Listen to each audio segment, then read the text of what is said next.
Bueno, disculpad, porque somos bastantes y estábamos organizando pues un poco bueno, como sentarnos, como pues organizarnos pues en relación pues a este directo que vamos a hacer, en el cual vamos a mirar de dar respuesta a preguntas concretas de la Biblia. Ya sabéis que en este ministerio, en la Verdad Ilustrada, pues tratamos vídeos cortos, vídeos de preguntas específicas y miramos de desarrollarlas en un minuto. Pero no siempre podemos dar respuesta incluso a las preguntas que se van generando durante el vídeo. Entonces, este directo es también pues, para poder solventar estas dudas, para que las personas puedan preguntar y nosotros responder, ¿de acuerdo? Así que a partir de ahora, si queréis hacer cualquier pregunta sobre cualquier tema relacionado con las escrituras, pues lo podéis hacer, ¿de acuerdo? Suscríbete a nuestro canal de YouTube. No olvides darle a la campanita para recibir una notificación para cuando subamos el próximo video.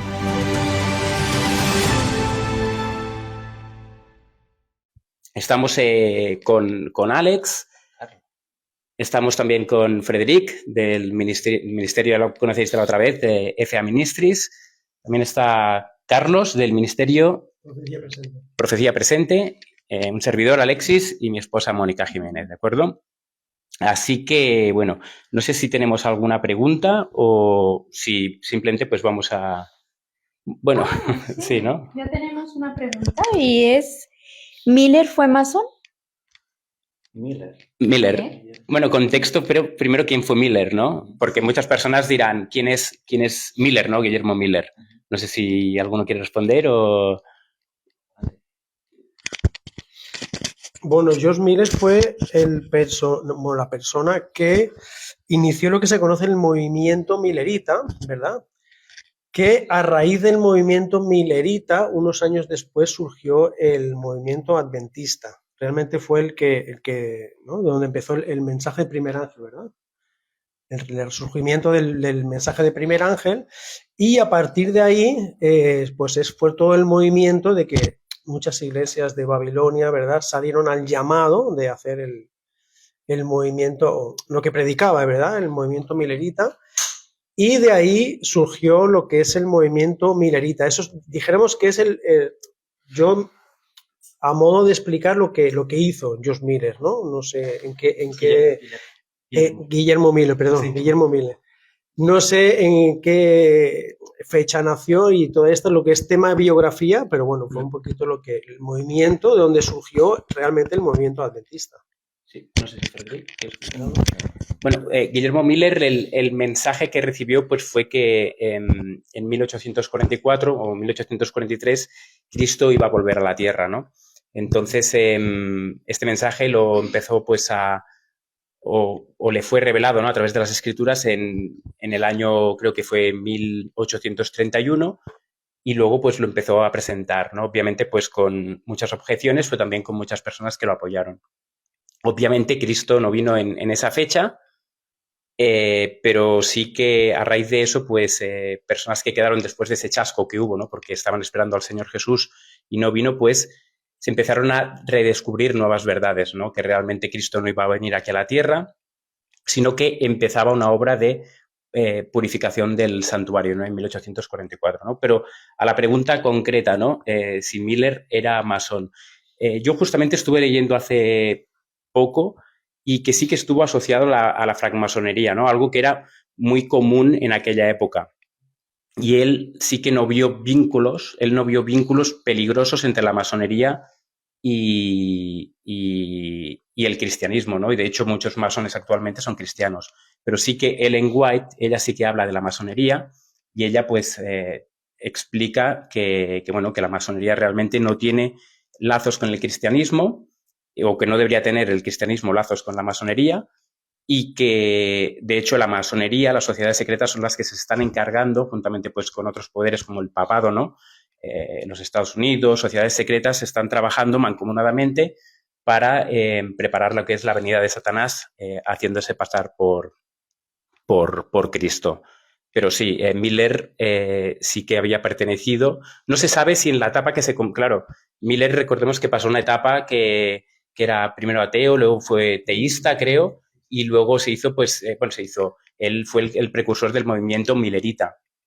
Y en esa fecha no se sabe, no hay registro de que si él siguió practicando la masonería, pero que lo era seguro, porque hay datos que lo certifican. Vale. Tenemos otra pregunta y es, ¿qué entienden sobre los dos testigos de Apocalipsis? Yo entiendo que son el Antiguo y Nuevo Testamento. También pueden ser Moisés, Elías. La verdad es que para mí es un tema totalmente colateral. Nunca he dedicado mucho tiempo a estudiarlo, pero si tuviera que decir algo razonable, son como los dos testigos que tenemos en la Escritura, son el Antiguo y el Nuevo Testamento. También hay dos testigos en la Escritura, que es Moisés, el que murió y resucitó y subió al cielo, y Elías, que fue elevado en vida al cielo en un torbellino, ¿no? Como nos dice la Escritura. Con lo cual, para mí sería eso. Pero sobre todo haría hincapié en Antiguo y Nuevo Testamento. Sí, y también hay que recordar que Antiguo y Nuevo Testamento, pero a la vez también las Escrituras son la ley y los profetas. Y Elías es símbolo de los profetas y Moisés símbolo de la ley. Por lo tanto, los dos testigos que se encuentran en Apocalipsis 11 se refiere, pues eso, al Antiguo y al Nuevo Testamento, ¿no? Y nos dice que tienen poder sobre los cielos, sobre la tierra, etcétera, y por un periodo concreto de tiempo, ¿no? Que habla de, creo que son 42 meses, que de hecho es el tiempo en el cual, no es que tienen poder, ¿no? Dice que son hollados y pisados durante 42 meses, que justamente es el tiempo concreto en que el papado, a partir del año 538 hasta 1798, que justamente son 42 meses proféticos, o sea, 1260 años, el papado pues holló las escrituras, las pisó, las prohibió, no permitió la traducción y no permitió pues que la palabra de Dios se divulgara, ¿no?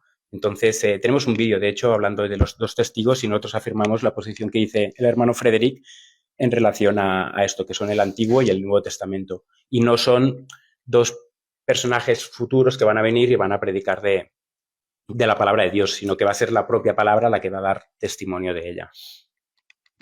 Vale.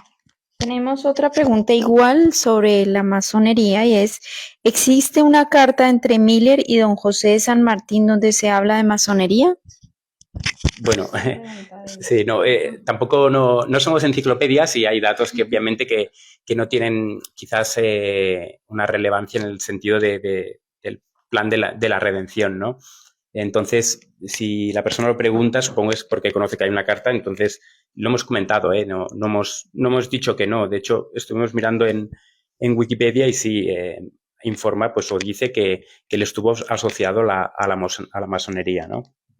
Pero así como Pablo estuvo asociado a los fariseos, es decir, cada uno de nosotros ha estado asociado a cosas del mundo que no conviene y que un cristiano no debe estar ahí, pero también entiendo que Miller fue una nueva criatura y en esa nueva criatura seguramente terminó pues dejando eso, o no lo sé, eso solo lo sabe él y Dios.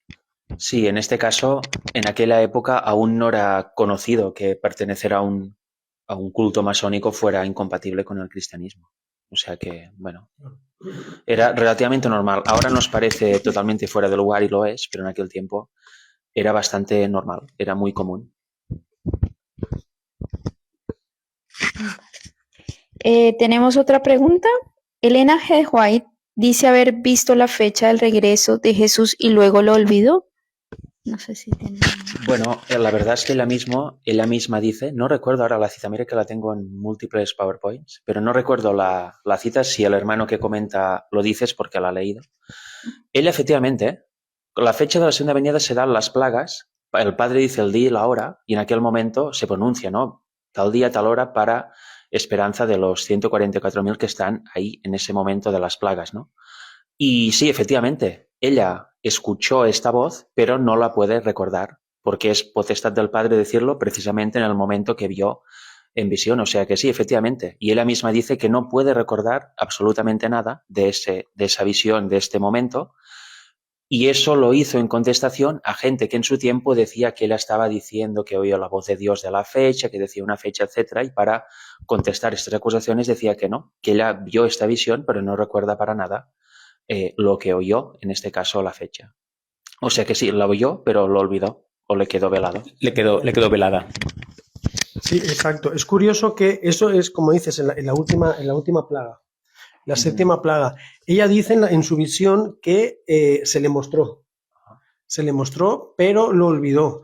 Pero es interesante saber qué es la última plaga, en la séptima plaga, porque luego si profundizas un poquito más en Espíritu y Profecía, dice que a los 144.000 se les mostrará la fecha exacta.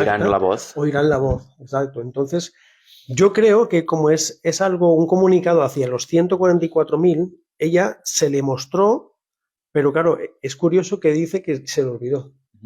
Y esto se da en un plan, ¿verdad? En un ámbito de la séptima trompeta. Claro, no era el momento, se tiene que oír en aquel preciso momento. Exacto.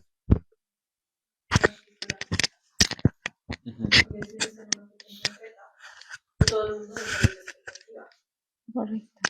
Claro. Tenemos otra pregunta y es, ¿Lutero guardó el sábado? Lo desconozco completamente. No, Lutero no guardó el sábado. También entiendo que Lutero seguía haciendo o practicaba aún cosas que ahora actualmente pues los protestantes han entendido que no hay que hacer, ¿no? Es decir, Lutero no recibió toda la revelación de la palabra de Dios. Justamente esto va ligado un poco a los testigos en lo que hablábamos. La palabra de Dios estaba siendo hollada justamente en ese momento y creo que fue en las etapas más duras de la Iglesia Católica, al menos en Europa, bueno, también en Latinoamérica, pero especialmente aquí en Europa, pues la palabra de Dios era prohibida, no era únicamente se podía leer si tenías conocimiento de las lenguas antiguas o si eras sacerdote, ¿no? El resto, pues las personas no tenían acceso a ella. Y Lutero, pues sí es cierto, clavó las 95 tesis, pero ahí no estaba el Evangelio completo. Estaba parte del Evangelio que él había recibido, que era verdad, pero aún quedaba mucho por reformar. Y de hecho, pues esta reforma continúa. Nosotros, de hecho, nos llamamos protestantes porque aún estamos en ese movimiento de reforma. ¿Por qué? Porque ha habido verdades que han sido pues sepultadas durante tanto tiempo que sucede que un solo hombre no tiene la capacidad para poder darlas todas, sino que Dios ha necesitado de diferentes movimientos, que de hecho tendría que haber sido solamente un movimiento, porque si el cristiano es genuino, el cristiano tendría que haber sido una sola iglesia desde que Cristo pues ascendió al cielo, ¿no?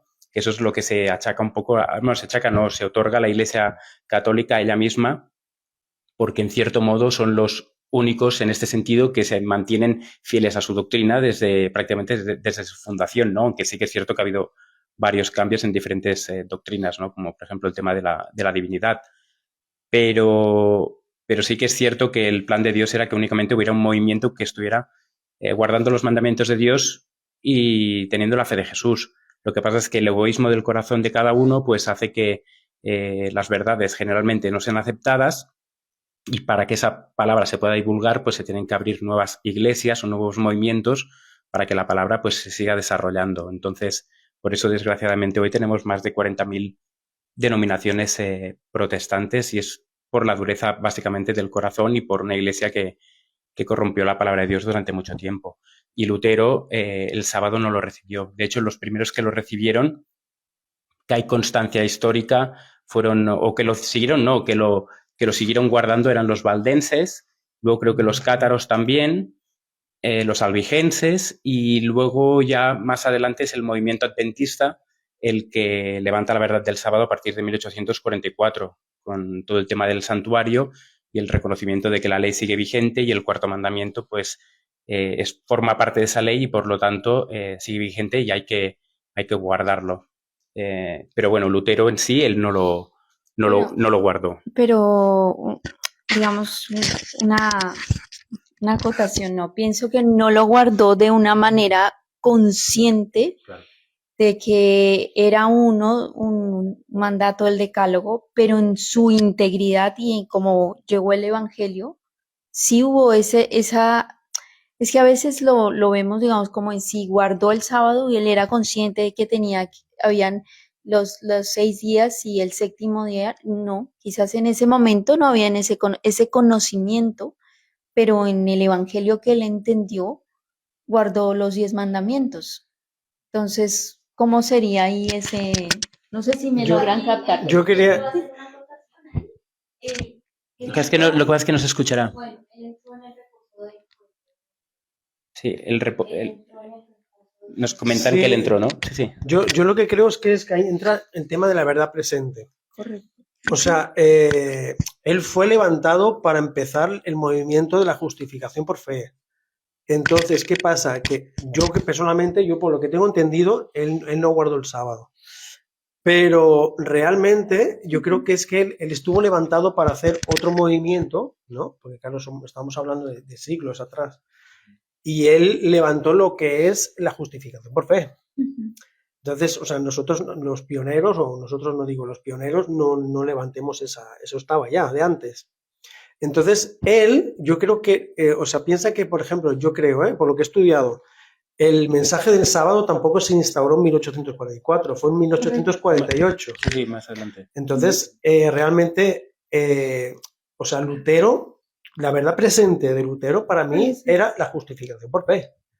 Que tuviese conocimiento del sábado, eso quizás no lo sé, pero bueno, yo creo que está un poquito más o menos demostrado de que él no lo guardaba. Como tal, sí, ya entendí. Adelante. Sí, a mí me gustaría hacer una acotación. Hay tantas denominaciones porque Isaías 4.1 dice: en aquel tiempo 7 mujeres, que en profecía en la Biblia son iglesias, echarán mano de un hombre, diciendo: nosotras comeremos de nuestro pan y nos vestiremos de nuestras ropas. Las ropas son la justicia, ¿no?, que viene del cielo, y pan es Cristo. Solamente permítenos ser llamadas por tu nombre y así quitar nuestro propio. O sea que de aquí vienen tantas denominaciones. Muchas quieren el nombre de cristianos, pero quieren hacer su camino, no quieren seguir a Cristo realmente, ¿no? Y referente a Lutero, me gustaría hacer una pequeña acotación. Él efectivamente despertó el mensaje de la justificación por la fe, pero sin embargo era una justificación por la fe legal. En cambio, el reavivamiento que hubo en el movimiento adventista siglos más adelante fue una justificación por la fe totalmente integral, ¿no? Ver que Cristo realmente te hace justo, no solo te declara justo, sino que te hace justo realmente, ¿no? Y ahí es el avance de lo que hizo Lutero, luego lo avanzaron Waggoner y Jones en su momento, ¿no? Y esa es parte esencial del movimiento adventista. Tenemos más preguntas y gracias por aportar, y también los que tengan preguntas, pues aquí estamos. Tenemos una pregunta y es que ¿cómo se ve la diferencia el nuevo Elías de la Biblia y el anticristo? La gente va a utilizar ese versículo para hacer pensar eso y engañar a la gente. No he entendido bien la... El nuevo Elías y ¿Cómo el se va a ver anticristo. la diferencia del nuevo Elías de la Biblia y el anticristo? ¿Cómo será la diferencia entre el tercer Elías? Digamos, Ajá. y el anticristo, ¿no? Bueno, son dos, Sí. es totalmente antagónicos. Son dos. Es que incluso no son ni personas, ¿no? A veces hay el concepto que el anticristo es una persona. Y sí que es cierto que hay una persona que es la cabeza de ese movimiento, pero el anticristo, bueno, también dice que el que niega al Padre y al Hijo es el anticristo. Es que anticristo es muchas cosas. Es decir, el no hacer la voluntad de Dios es anticristo. ¿Por qué? Porque está haciendo tu voluntad y no la de Cristo. Por lo tanto, anti no significa en contra, sino en lugar. Estás tomando el lugar de Cristo. Entonces, todos en algún momento hemos podido llegar a ser anticristo, pero también el anticristo, así por antonomasia, es Satanás, y luego también el papado, la bestia, ¿no?, que también es el anticristo. Y entonces la diferencia que hay básicamente entre Elías y anticristo, bueno, la diferencia no, es que son dos movimientos totalmente antagónicos. Mientras el anticristo pisa la ley de Dios, especialmente el cuarto mandamiento, el tercer Elías levanta, ensalza la ley de Dios y guarda el sábado, ¿no? Aquí está la paciencia de los santos, los que guardan los mandamientos de Dios y tienen la fe de Jesús. A la vez también, pues, Elías es el pueblo de Dios en el tiempo del fin que va a predicar el evangelio tal cual es, y el anticristo se opone a la palabra de Dios, la tergiversa y se basa, pues, en tradiciones y enseñanzas que no son basadas en la escritura. Sí, y de hecho el anticristo promulgará la marca de la bestia y Elías promulgará eso, Malaquías 4 al 5. Acordaos de la ley de Moisés, mi siervo. Uno promulgará un falso día de reposo, el otro el verdadero, al cual encargué en Horeb ordenanzas y leyes para todo Israel. he aquí yo os envío a Elías, el profeta, antes que venga el día de Jehová grande y terrible, o sea, antes de que venga Jesús. Y el 6, él convertirá el corazón de los padres hacia los hijos y el corazón de los hijos hacia los padres, etcétera. O sea que la función de Elías es completamente opuesta, como ha dicho Alexis, a la del anticristo. Uno exaltará la ley de Dios y promulgará este amor entre el prójimo y entre la familia, y el otro lo que creará es división y promulgará el adulterar, por decirlo de alguna manera, de la ley de Jehová y aceptar otro Dios en su lugar, ¿no? Seguimos con las preguntas. ¿En qué punto la ira se considera pecado? Porque la palabra dice airado, pero no pequéis. Mira, es sencillo. Si tú... Y curioso porque lo hemos hablado a la hora de la comida. Sí, por eso tengo fresca una posible respuesta. Si te airas y en tu corazón está querer el mal al otro o querer perjudicar al otro o sientes algún tipo de rencor o de rabia o de sentimiento no correcto hacia el otro, entonces tu ira proviene del diablo y estás pecando. Estás dejando fluir la carne, tus tendencias pecaminosas, estás pecando. En cambio, si te airas en un sentido que te airas porque se está contradiciendo la doctrina sana, pero te airas en el sentido de que enalteces la palabra de Dios y lo que quieres es ayudar al otro y no sientes ningún tipo de rencor ni de mal sentimiento hacia la persona que está diciendo algo incorrecto y realmente quieres ayudarla a entender o quieres sanar un problema que tiene, entonces este airado es correcto porque no está un motivo egoísta ni está un mal sentimiento hacia el prójimo. Pero en cambio, si tu ira es por algo que te afecta a tu yo o algo que tú te sientes afectado o digamos perjudicado y tú respondes de manera incorrecta o de manera airada, entonces ahí es una ira que proviene de la carne. Gracias. Bueno, seguimos con otra pregunta que dice, ¿Eva ya dudaba de Jesús, por eso pecó? Eva dudaba de Jesús. Bueno, Eva dudó obviamente de Jesús, también del Padre. De la palabra. De la palabra, porque el mandamiento era muy claro. No te alejes de tu marido y sobre todo, aparte de eso, que digamos es menor, no vayas al árbol, al único árbol de los montones que hay en el huerto, no vayas ahí porque ahí no debéis ir, no debéis comer del fruto de este árbol. Ella empezó, primero, desobedeció el mandamiento de alejarse del huerto y de Adán. Y luego, cuando ya estaba en el árbol, empezó a ser incrédula una vez oyó la voz del diablo. Con lo cual, sí, el pecado ahí es incredulidad a los mandamientos, en este caso de Dios, con lo cual dudó de la palabra de Dios y puso en su lugar la palabra que le dijo Satanás. Y es interesante porque tanto el pecado de Eva como el de Adán son diferentes. El de Eva fue no por desconocimiento, porque conocía cuál era la verdad, pero empezó a poner en duda la verdad y aceptó una mentira, un error por verdad. Es decir, fue engañada, pero el hombre no fue engañado. Él tomó conciencia sabiendo que lo que estaba haciendo era incorrecto. Y es interesante porque las escrituras en Apocalipsis nos dicen que la marca de la bestia va a ser recibida en la mano derecha o en la frente. Y cuando se recibe en la frente significa convicción. En cierto modo, Eva tuvo una convicción de lo que le decía la serpiente. Satanás era correcto. Así como en el tiempo del fin habrá personas que, cuando se promulgue esa ley en favor del domingo como día de reposo, pues la aceptarán de una manera convencida, creyendo que esa es la solución para este mundo que está en decadencia. Sin embargo, habrá personas que son las que le reciben la marca de la bestia en la mano, que no lo harán por convicción, sino por conveniencia, porque ven que quizás el oponerse a eso le conllevará pues pérdidas de trabajo, pérdida del hogar, problemas con el entorno familiar, social, y por lo tanto acceden a aceptar la marca de la bestia o el domingo como día de reposo, pero no convencidos, sabiendo que eso es un error, pero por falta de fe y por miedo, pues deciden rechazar al Señor. Y eso es lo que le sucedió pues a Adán. Entonces aquí se ven pues, los dos tipos de pecados que hay, ¿no? El voluntario por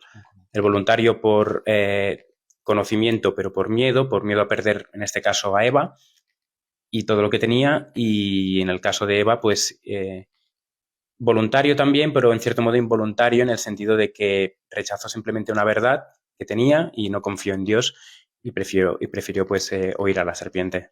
Pero una pregunta, ¿cabría en ese momento la duda para Eva? O sea, ¿ella dudó del Señor?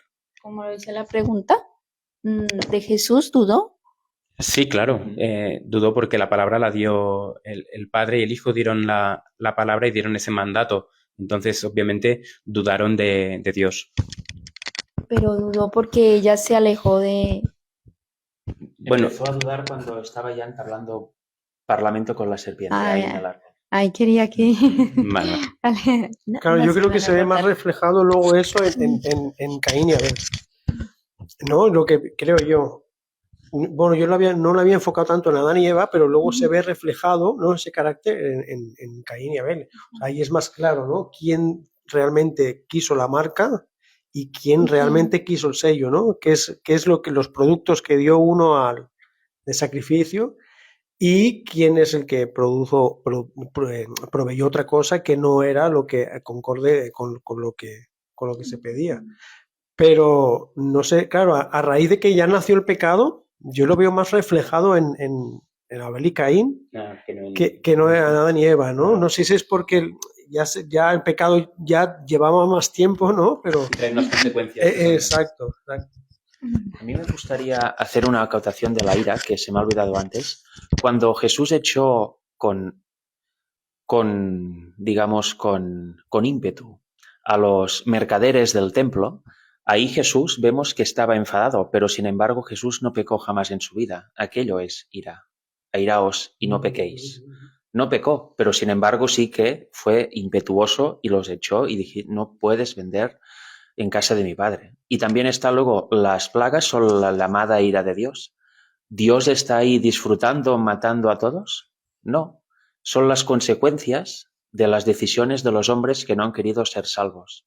Con lo cual, veis qué diferencia, ¿no? Entre la ira que podamos desprender nosotros si nos dejamos dominar por la carne o lo que se llama ira divina o airaos, no pequéis. Una no tiene nada de pecado ni tiene nada de maldad y la otra es todo lo contrario, tiene maldad porque quieres destruir o herir al otro. Continuamos con las preguntas. ¿El infierno para Satanás y sus demonios es un lago de fuego eterno?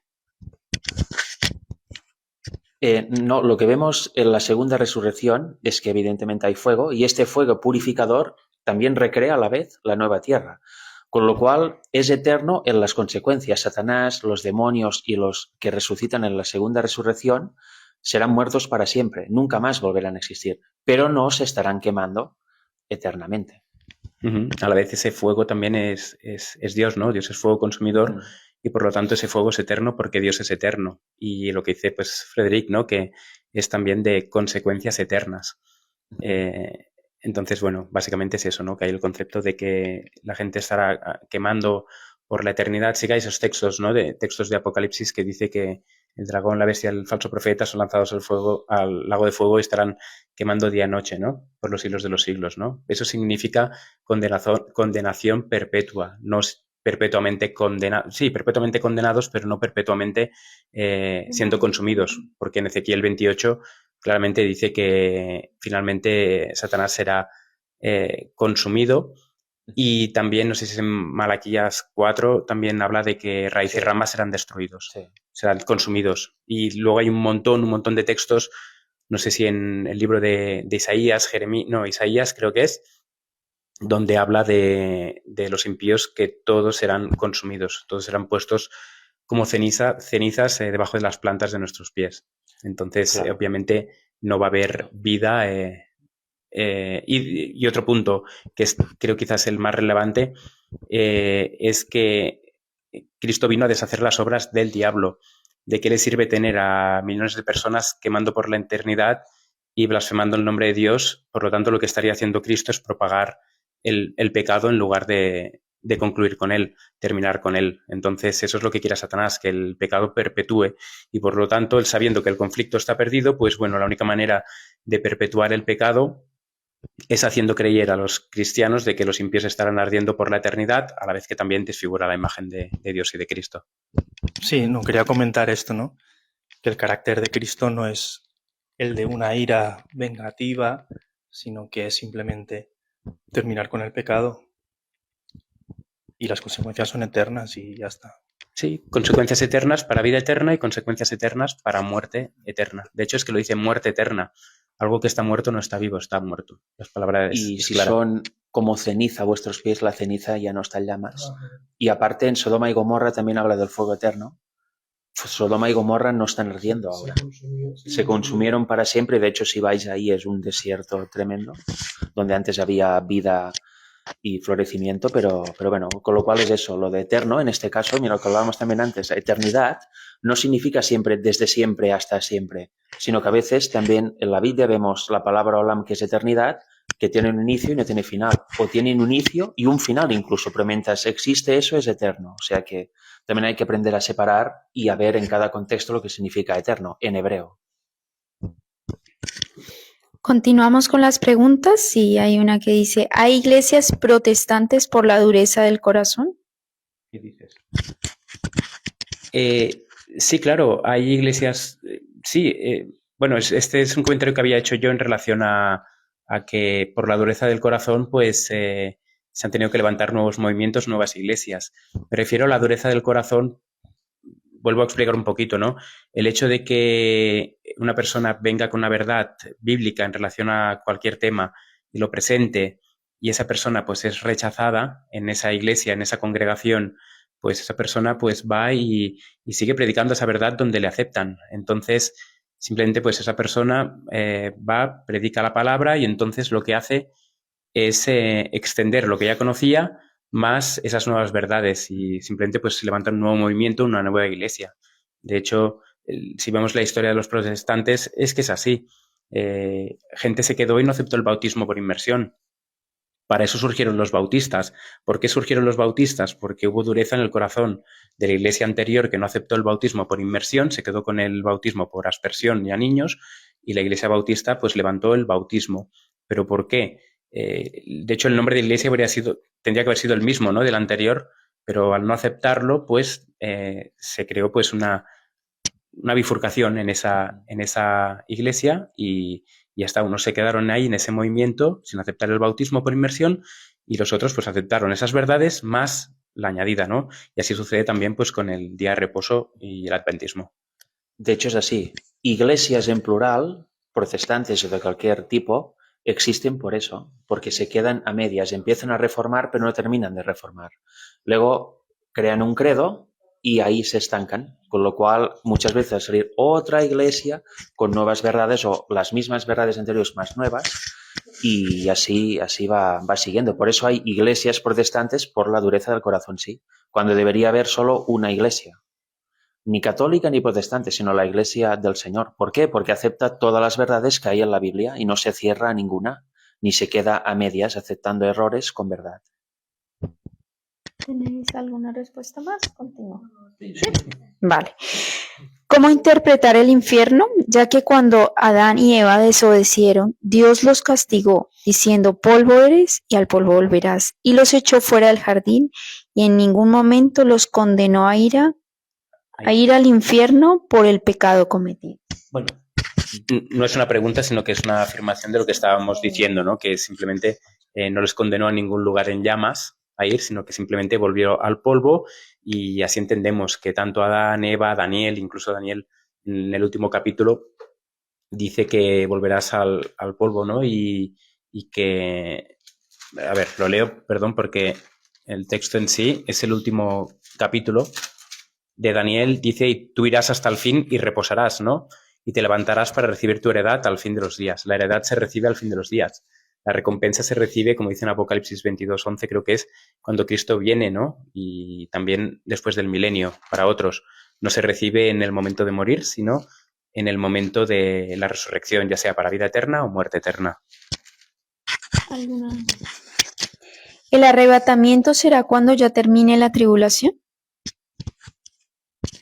La segunda venida de Jesús será cuando termine la tribulación y las plagas.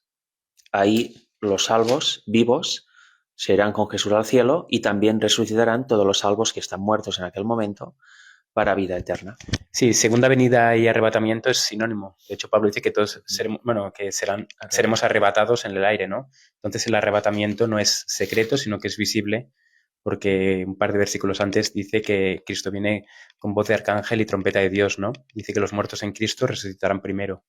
Y efectivamente después de la tribulación y de la ira de Dios, no antes. Sí, después de las plagas y después de la pequeña, bueno, de las varias tribulaciones que tengamos. Sí, exacto. Yo, bueno, siempre me ha impactado mucho 1 Corintios capítulo 15, porque es bastante extenso el capítulo y explicativo, ¿no? Entonces, muchas veces me quedo sorprendido con personas que no creen en la tribulación, dijéramos, la que vamos a pasar en la tierra. Y en 1 Corintios 15, versículos 52 y 53, es clarísimo, ¿verdad? Dice, en un momento, en un abrir y cerrar de ojos, a la final trompeta, porque se tocará la trompeta y los muertos serán resucitados, incorruptibles, y nosotros seremos transformados. Porque es necesario que esto corruptible, se vista de incorrupción y esto mortal se vista de inmortalidad. Y si nos vamos a Juan 5, creo que es versículo 25-26, ahora no sé, es clarísimo, por palabras de Jesús, cómo retrata la resurrección. O sea, entonces es inútil que haya una tribulación, dijéramos, como se predica, ¿no? O sea, que no va a haber una tribulación, sino que vamos a vivir la tribulación. Dijimos que no vamos a vivir la tribulación, ¿no? No tiene sentido porque la palabra es claro ante esto. Y de hecho creo es en 2 de Tesalonicenses, nos habla de Pablo también de que los que hemos quedado seremos llevados al cielo con Jesús. Con lo cual, si han quedado ahí y viene Jesús, quiere decir que ya todo ha terminado. Con lo cual, el arrebatamiento, en definitiva, el tema de que la iglesia, los salvos, se irán al cielo con Jesús, es siempre, siempre, siempre después de la tribulación. De hecho, sí, la idea de que la iglesia no va a sufrir persecución es una idea muy humana que se entiende porque nadie quiere ser perseguido, pero no es bíblica. De hecho, Pedro, en Hechos, si no me equivoco mal, dice que, mejor dicho, en el libro de Hechos se dice que cuando estamos en prueba, esa produce paciencia, etcétera, y si la superamos, salimos refinados como el oro. Con lo cual, la tribulación refina a la iglesia, la purifica, incluso antes de la persecución final, la prepara para soportar la final. Es así.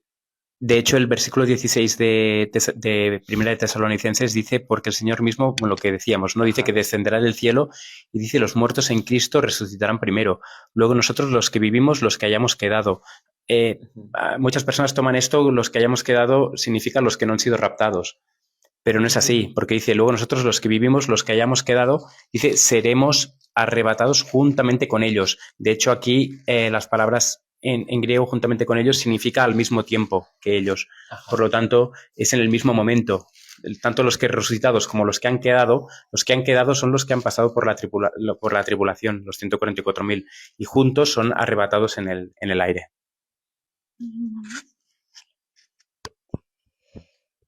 Entonces, Billy Graham, que no guardó el sábado, ¿fue también un anticristo? Bueno, es que son preguntas que está haciendo una persona y bueno, yo creo que lo mejor de todo, cuando ya hay tantas dudas o quizás preguntas un poco capciosas, pienso que lo mejor es ir a Google y buscar realmente si fue Billy Graham. Yo no conozco a Billy Graham, no lo conocí personalmente, entonces no sé si fue anticristo o no. Ya como he comentado, todos en algún momento hemos tomado el lugar de Cristo, tomando pues decisiones propias, sabiendo que no son las correctas en lugar de las que Cristo toma en nuestro lugar, ¿no? Y por lo tanto en ese momento nos volvemos anticristo, ¿no? En el sentido, me refiero de la palabra, ¿no? Que nos ponemos en lugar de Cristo. Pero sería todo el que es anticristo es el que va en contra de la voluntad. Si él, Billy Graham, porque lo han mencionado, fue en contra de la voluntad de Dios, fue anticristo. Punto. O sea, todos los que nos ponemos a la voluntad de Dios y rechazamos su voz, pues somos en contra de él. ¿Tenéis algo más para...? Sí, yo estaba buscando el texto, no me acuerdo, pero en 1 de Juan dice que el que niega al Padre y al Hijo es anticristo. Y luego en el capítulo 3... En el capítulo 3 de Primera de Juan... Ajá, exacto. Todo el que niega que Cristo ha venido en carne también es anticristo, ¿no? Con lo cual la definición bíblica es esta. Y obviamente quien niega eso es anticristo. Quien niega el sábado también es anticristo porque forma parte del Evangelio. En definitiva es anticristo todo el que vive fuera de las leyes de Dios, ¿no? Todo el que vive no según la voluntad de Dios. En contra. ¿La gloria de Dios es el carácter de Dios, es decir, los 10 mandamientos? Repito la pregunta. ¿Sí? ¿La gloria de Dios es el carácter de Dios, es decir, los 10 mandamientos? Bueno, yo creo que sí, es el carácter de Dios, los 10 mandamientos. De hecho, es lo único que está escrito por él en la Santa Palabra. Fue escrito con el dedo y sobre la roca. ¿Y quién es la roca? La roca es Cristo, ¿verdad? ¿Y qué dijo Cristo? Si me amáis, guardad mis mandamientos. Entonces, claro, es el carácter. Yo creo que, o sea, si no cumples las leyes, los 10 mandamientos, o sea, es básico. Para mí yo creo que es básico cumplir los 10 mandamientos, porque es el carácter. Y ya solo saber que es lo único escrito en la Santa Palabra por el dedo de Dios, ¿verdad? Y en la roca, que es muy simbólico, o sea, la roca es Cristo. ¿Y a dónde llegamos nosotros? ¿Cómo cumplimos nosotros los 10 mandamientos? Mediante Cristo, ¿no? Mediante la roca. Y es curioso porque comentas, ¿no? Dios escribió con su dedo en la piedra y Cristo escribió en la arena, ¿no? No sabemos lo que escribió. Al menos en la Biblia no nos dice lo que escribió. Unas personas dicen que fueron sus nombres de los pecadores, otros fueron los pecados, pero es simbólico que lo escribiera en la arena, porque la arena es algo que es volátil, sopla el viento y eso se borra. Uno pasa una escoba, pisa y entonces lo que se ha escrito se borra. Eso era una manera de decir también que quizás vosotros también sois pecadores como ella, y os escribo en arena en el sentido de que también tenéis perdón de pecados. Sin embargo, los 10 mandamientos, el hecho de que estén escritos en piedra, cuando tú haces un grabado en una piedra y lo haces pues con un cincel y con relieve bajo, ¿no? Bajo relieve, entonces eso queda para siempre, ¿no? Es una manera de decir que la ley es eterna. ¿Por qué? Porque Dios es eterno y su carácter es eterno. Entonces, mi esposa siempre hace una pregunta, ¿no? Porque entiendo que todas las preguntas, muchas preguntas que se hacen en relación a la ley es específicamente por el tema del sábado, ¿no? Pero ¿cuál de los 10 mandamientos va en contra de la voluntad de Dios? Realmente, si los leemos, los 10 mandamientos son voluntad de Dios porque reflejan perfectamente su carácter. Y que no van en contra de la integridad del ser humano. O sea, si los guardamos, no son contraproducentes. Y ojo, Sí. que cuando decimos guardarlos, también nos estamos refiriendo a retenerlos, a tenerlos, a poseerlos en el corazón. Porque a veces el guardar en sí se toma mucho como una lista, ¿no? De la compra en la cual pues te fijas, la lees y miras de alcanzar eso. Pero cuando Dios dice guarda mis mandamientos, se refiere a que los retengas en tu corazón. ¿Por qué? Porque Él nos los pone en el corazón. Dice que Él escribirá, ¿no? Su ley en medio de nuestros corazones. Entonces, la ley se retiene, ¿no? No se guarda en el sentido de mirar la ley y miro de cumplirla para alcanzar eso, sino que confío en la palabra de Dios y Dios la establece en mi corazón por fe.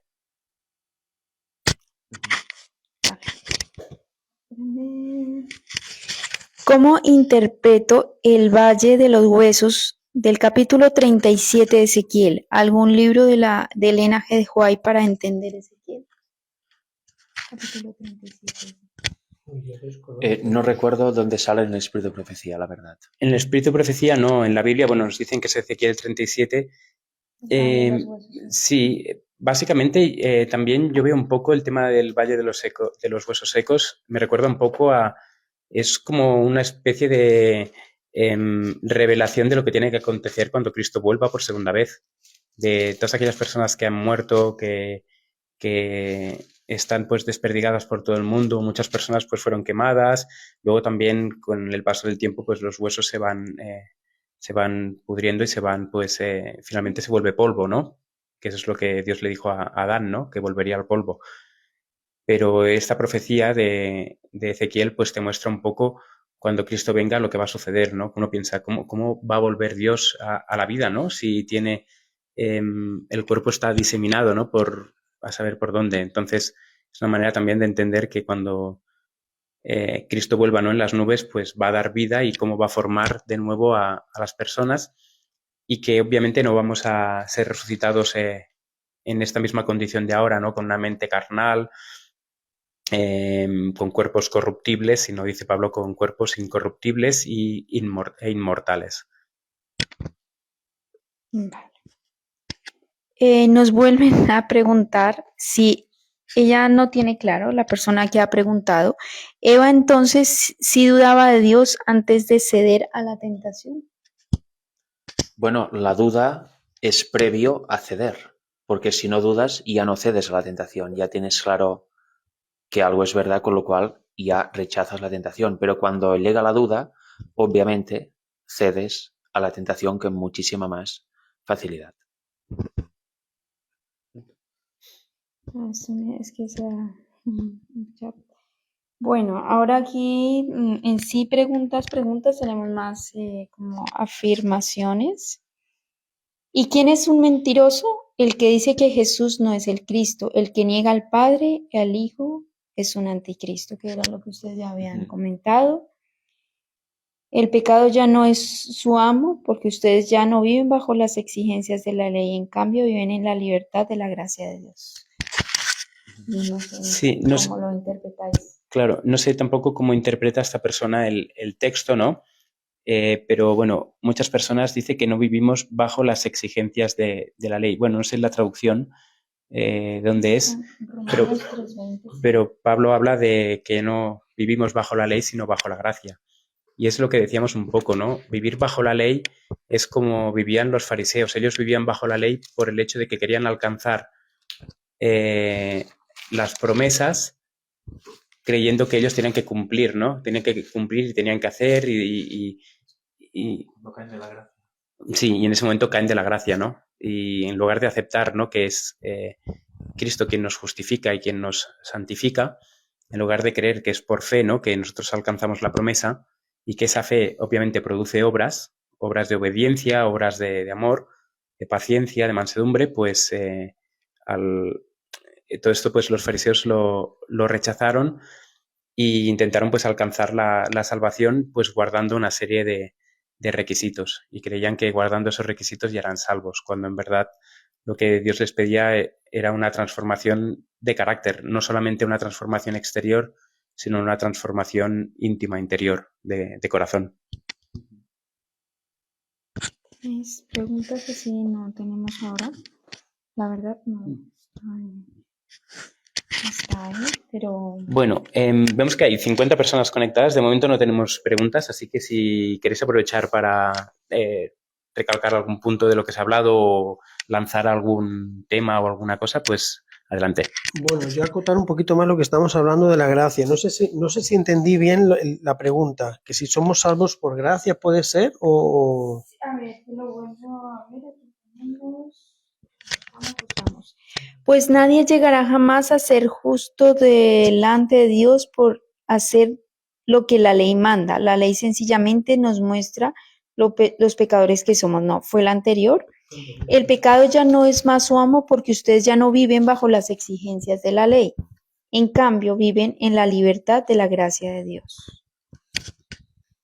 Bueno, yo creo que hay una pequeña confusión, sobre todo yo creo que en el mundo evangélico, el asunto de que somos salvos por gracia y que ya no estamos en la ley, ¿verdad? Y nosotros que conocemos un poquito los dos ámbitos, yo siempre me he planteado porque, claro, dicen que la ley, a lo mejor que somos salvos por la ley es un poquito un ámbito, dijéramos, judaizante, ¿no? Sí, Legal, legalista. o lo que es legalista y tal.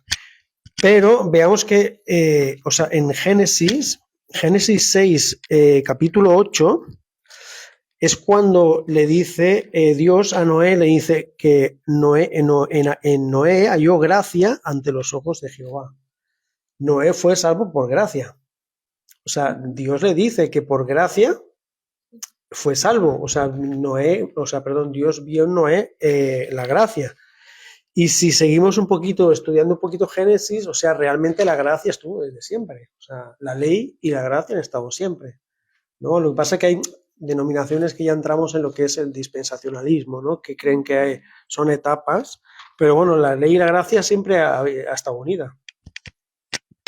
Sí, de hecho, las escrituras dicen que Dios no hace acepción de personas. Por lo tanto, si caemos en el dispensacionalismo, es decir, creer que la salvación antes se ganaba por obediencia o por cumplir una ley y ahora en cambio se alcanza por la fe, estaría ya negando una parte importante del carácter de Dios, ¿no? Que es que Él no hace acepción de personas.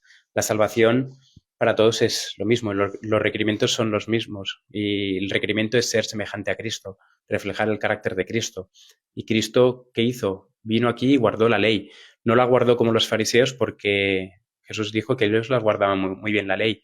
El problema es que en sus corazones no la tenían establecida, la llevaban de cuerpo para afuera, pero de cuerpo para adentro no eran, dice, sepulcros blanqueados. Sin embargo, Cristo sí que encarnó la ley, la vivió, la guardó, pero no la guardó como una mera lista de requisitos, sino que Él era eso. Todo lo que predicaba, todo lo que decía, todo lo que guardaba, Él lo era. Y Él nos demanda esto de nosotros. No que cumplamos la ley por cumplirlas, sino que seamos semejantes a Él, semejantes a Dios y a Cristo.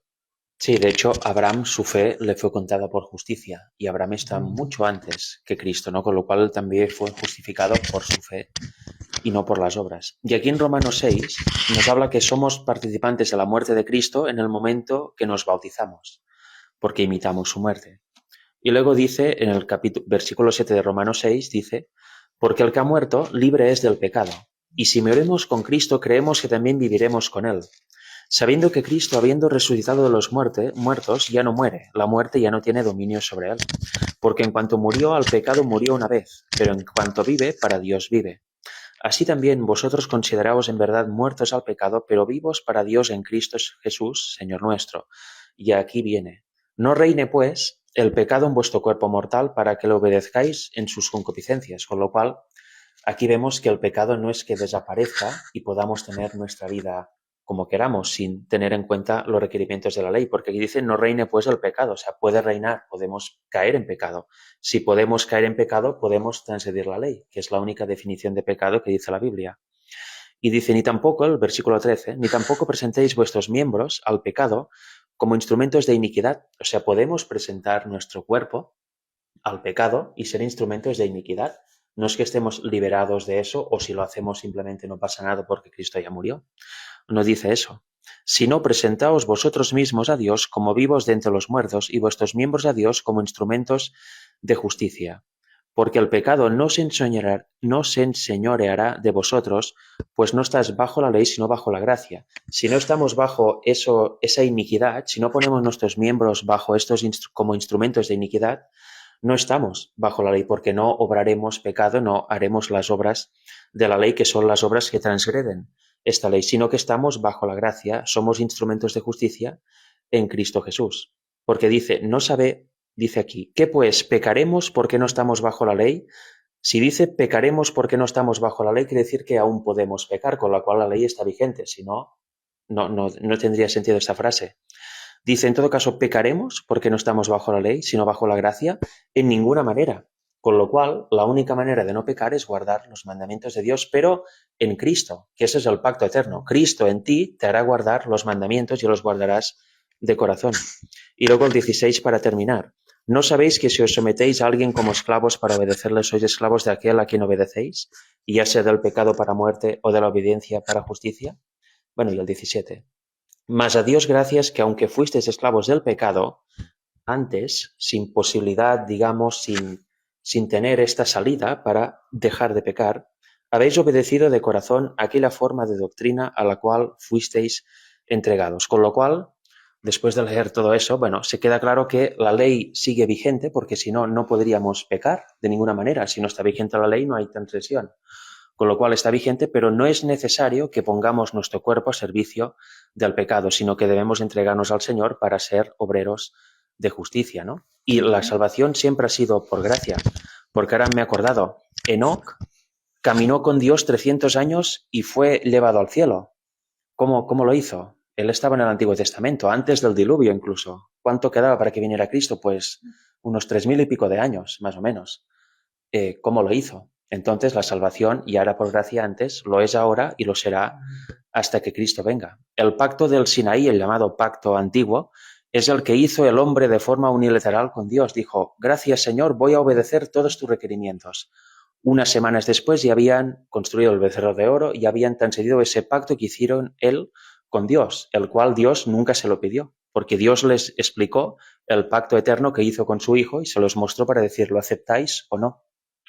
Con lo cual mucha gente creo que se confunde y aún está en ese pacto antiguo de las obras pensando de que por él mismo puede ser salvo o que ya la ley no hace falta porque yo puedo vivir a mi manera ya que Cristo me cubre con su gracia, ¿no? Hay dos versiones. Una, o tengo yo que hacer para que Dios se mueva y me mire y así podré ser salvo, o bien simplemente hago lo que quiero porque Cristo ya murió, con lo cual la ley queda abolida, todo queda abolido, etcétera, etcétera.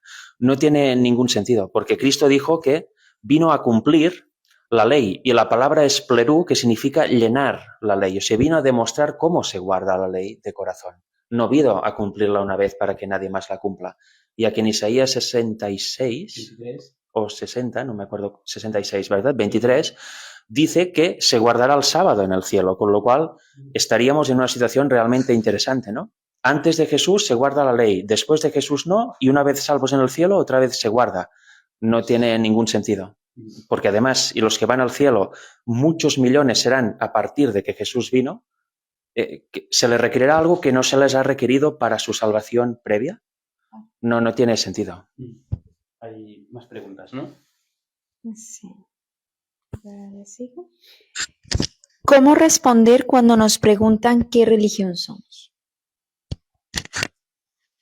Yo no me lo han preguntado nunca, pero contestaría fácilmente. ¿De qué religión eres? De ninguna. Porque para mí la religión es una palabra humana inventada para intentar englobar el cristianismo, ¿cómo se dice? El islam, el budismo, el hinduismo, etcétera, etcétera.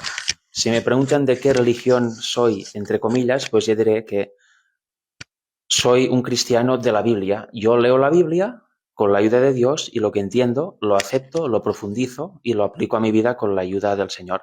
Ahora, si tuviera que definirme con un nombre humano, digamos, yo me considero adventista del séptimo día, de los antiguos, por eso, de los que tenían los antiguos hitos, de los pioneros. Pero, en definitiva, sería cristiano de la Biblia. En realidad, cuando leemos la Biblia no vemos denominaciones ni religión, vemos un pueblo que sigue a Cristo y otros que no, con lo cual me considero un intento de seguidor de Cristo. Sí, esto que dice Frederick, justamente esta semana me he encontrado una situación que me han preguntado, ¿no? Una trabajadora en un sitio que fui que era evangélica. Y claro, con el mismo concepto que tengo, ¿no? de Frederick, de lo que es la religión, ¿no? Pues recuperar esa comunión que teníamos antes de pecar, pues tuve que dar un nombre, ¿no? A nivel de que, pues claro, lo que más se acerca y a lo que más vivimos es el adventismo. Esperamos a Jesús con las verdades que se levantaron en su día. Vale. ¿Alguna otra más? Continuamos. ¿Pueden explicar más ampliamente el término engendrar? Pienso que la persona pregunta en cuanto al engendramiento del Señor Jesús, ¿no? Engendrar es dar a luz, básicamente es dar a luz. Es cuando alguien nace, engendra, ¿no? Entonces, bueno, se utilizan varios términos, ¿no? Se utiliza pues cuando Pablo dice que engendra hijos, ¿no? Es decir, que la palabra de Dios, al predicarla, pues engendra, da a luz a nuevos cristianos, porque dice que cuando nos convertimos somos nuevas criaturas, ¿no? Pues es el nuevo nacimiento, de hecho, ¿no? Entonces, de una manera, pues el cristiano es engendrado de nuevo.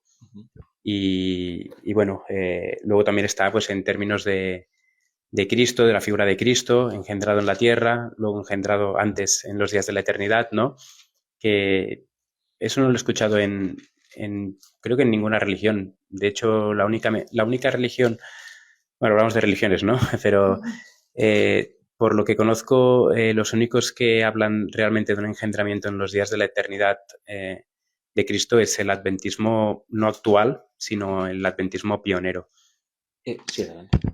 Y una distinción importante en lo que puede ser el engendramiento es que hay un trasvase del que sales. O sea, la naturaleza, por ejemplo, el engendramiento de Jesús, el que se ha engendrado es que tiene la naturaleza del Padre. Y es muy diferente y una clara diferenciación en lo que puede ser una criatura, un ser creado por Dios. Sí, y hay un punto que me gustaría aclarar porque mucha gente no lo entiende. Y mira, es otra oportunidad para aclararlo, ¿no? Algo engendrado es algo que sale de dentro de algo más o de alguien, ¿no? Nosotros somos engendrados por nuestros padres y hemos salido de dentro de la madre. En cambio, creado es que algo venga a la existencia a partir de materiales existentes ya en la Tierra. Por ejemplo, esta mesa está creada a partir de madera y otros materiales, pero ya estaban ahí, simplemente se han juntado, se ha dado forma, ha sufrido unos procesos y ha dado luz esta mesa. Pero engendrar es algo que sale de. No se puede engendrar algo usando materiales que tenemos en existencia aquí delante. Eso es crear y aquello es engendrar. Y son términos que algunos los ven muy parecidos, pero son totalmente, radicalmente distintos. No tiene nada que ver, por ejemplo, en el tema del Hijo. Si alguien dice que Jesús es creado, está totalmente equivocado, porque no hay ninguna luz bíblica al respecto de eso. Si alguien dice que Jesús es engendrado en los días de la eternidad, tiene apoyo bíblico para ello y no tiene nada que ver con creado. Lo digo porque a veces, ¿no?, en este tema no faltan, ¿no?, las personas que dicen, entonces eres como de los testigos de Jehová. No, los testigos de Jehová dicen que Jesús es creado y que es un Dios menor.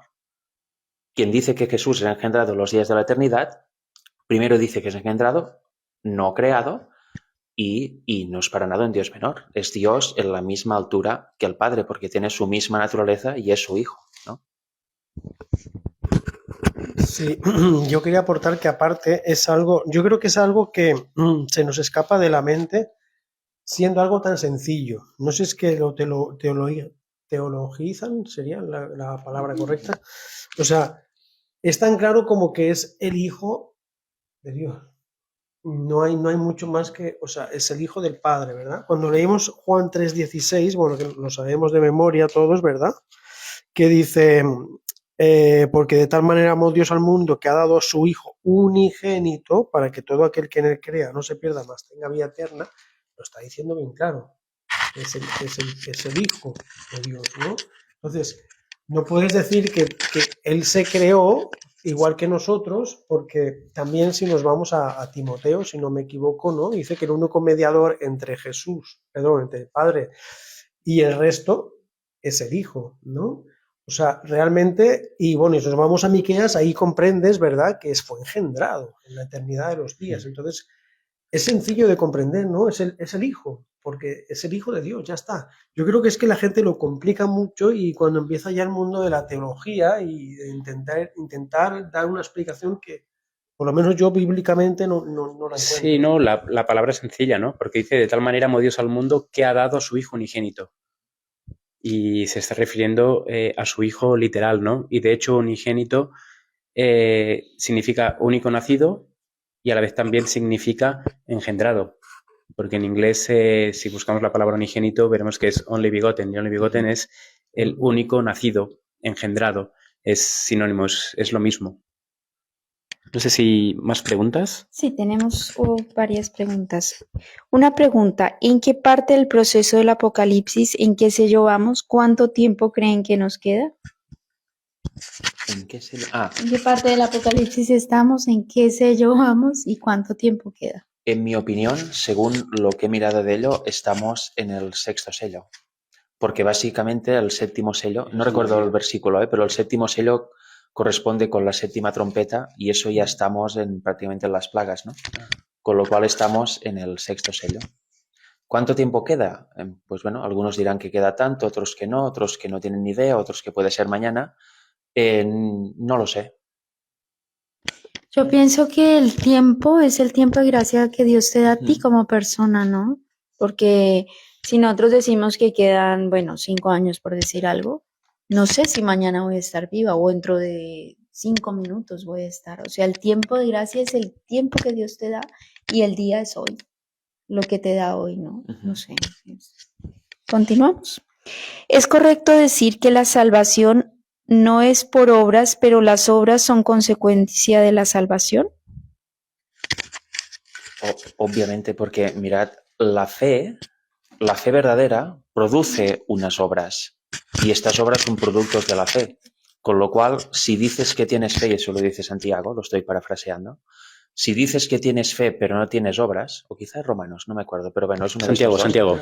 Si dices que tienes fe pero no tienes obras, entonces ¿qué fe tienes? Pero si tienes obras y no tienes fe, ¿de dónde provienen tus obras? ¿No? Con la cual, la fe verdadera lleva obligatoriamente a obrar. El fruto que lleva a tener esta fe verdadera es obras buenas en sintonía con esa fe, con lo cual somos salvos por fe y las obras de esta fe. Todo va unido, no es por obras o fe u obras, va todo unido. Sí, yo creo que somos salvos por gracia, pero seremos juzgados por obras, ¿no? Como dice, por eso dice Santiago que la fe sin obras es muerta, ¿no? Entonces, claro, no solo... Es lo que pasa en un mundo, en otras denominaciones, ¿verdad? Que dicen que, bueno, ya somos salvos por gracia. Y ya se creen con la libertad de hacer lo que quieran, ¿no? A ver, hay lo que hablábamos antes, hay unas leyes que cumplir, ¿no? Entonces seremos juzgados también por nuestras obras. ¿A qué se refiere Primera de Juan, capítulo 5, versículos 7 y 8? Ya sé, a ver. Primera de Juan, capítulo 5, versículo 7, es un versículo que está en las Biblias actuales, pero que no estuvo en ninguna Biblia o en ningún manuscrito anterior, creo que al siglo XVI-XVII. El versículo 7 especialmente fue escrito, fue puesto por Erasmo de Rotterdam, porque él se negó a añadir este versículo en las escrituras, o bueno, que los tres son uno, ¿no? Este término, si alguien no le mostraba un manuscrito anterior, o un manuscrito en el cual pues estuvieran estas palabras, ¿no? Y él no podía añadir, él estaba haciendo una traducción y él no podía añadir esas palabras, ¿no? Si no estaban, ¿no? En ningún manuscrito. Entonces alguien le presentó un manuscrito y ahí estaban estas palabras y él las transcribió en las Biblias y ahora es la que tenemos, ¿no? Al menos en la Reina Valera del 60, la de 1909, etcétera, está este versículo. Pero más tarde se supo que realmente eso era un comentario exegético, ¿no? De una exégesis que hizo una persona y lo hizo de una manera marginal en la escritura y fue añadido pues a las escrituras y fue añadido pues a las escrituras, ¿no? Por lo tanto, este texto que dice, porque tres son los que dan testimonio en el cielo, el Padre, el Verbo y el Espíritu Santo, y estos tres son uno, no es un texto que está en ningún manuscrito anterior al siglo XVI-XVII. Y el versículo, justamente el 8, concretamente el versículo 8, dice que y tres son los que dan testimonio en la tierra, el espíritu, el agua y la sangre, y estos tres concuerdan. Y si miramos realmente, estos tres que concuerdan se refieren a Cristo. El agua, porque Cristo pues es el agua de vida, ¿no? La sangre, porque es la sangre de Cristo la que nos lava de todo pecado, y el Espíritu, porque en 2 Corintios 3, capítulo 17, nos dice que el Señor es el Espíritu, refiriéndose a Cristo. Por lo tanto, concuerdan en que Cristo mismo pues testificó de esto, ¿no? De la verdad, ¿no? Es el que testifica aquí en la tierra.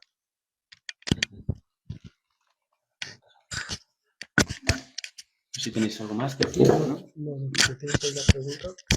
Sí, a ver, pongo un momento al día con las preguntas. Bueno, saludan desde Colombia, desde México.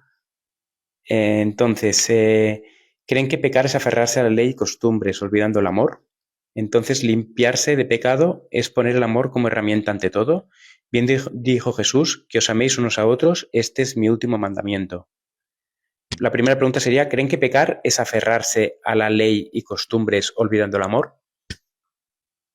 No, pecar es, como dice Primera de Juan, es transgredir la ley. Primera de Juan 3:4 dice que el pecado es la transgresión de la ley. Con lo cual, aferrarse a la ley no es pecar, precisamente. Otra pregunta, dicen, estando bautizado, y si uno está bautizado, ¿no? Y se desvía y cae, ¿debemos ser nuevamente bautizados? Y así Dios nos perdonará. Bueno, hay algo que se llama arrepentimiento. Si pecas, abogado tenemos, ¿no? Si Primera de Juan. cometes el error de pecar, pues y estás vivo, obviamente, aún tienes la posibilidad de arrepentirte, ¿no? Porque aún hay gracia. Mientras estés vivo, hay gracia para ti. El tema de volverte a bautizar, bueno, sí, no sé excesivamente sobre este tema, pero si cada vez que pecas debes volver a bautizarte, yo creo que el otro bautizo, digamos, podría ser si tú te has bautizado creyendo algo y luego con el tiempo te has dado cuenta que varias cosas que crees que son fundamentales de doctrina son erradas y has creído algo errado y luego has descubierto que eso era un error y has llegado a otra verdad, entonces sí que si está en tu conciencia, sería bueno volverte a bautizar o no. Eso lo decide cada uno. Pero yo lo haría en esos casos extremos de estar creyendo algo fundamental de forma errada y luego descubrir que eso es error y creer ya la verdad. En este caso sí que podrías, sería quizá bueno, sería entendible que volvieras a bautizarte, ¿no? Porque te bautizaste con una luz que en realidad era oscuridad, pero en aquel momento para ti era luz, y ahora realmente has visto la luz bíblica, ¿no? O sea que sí. Pero en este caso que comenta la persona, no lo veo demasiado En el ámbito extremo. pecado, ¿verdad? Sí. Porque creo que la pregunta está refiriéndose en el ámbito de pecado, ¿verdad? No es... Perdón. ¿no?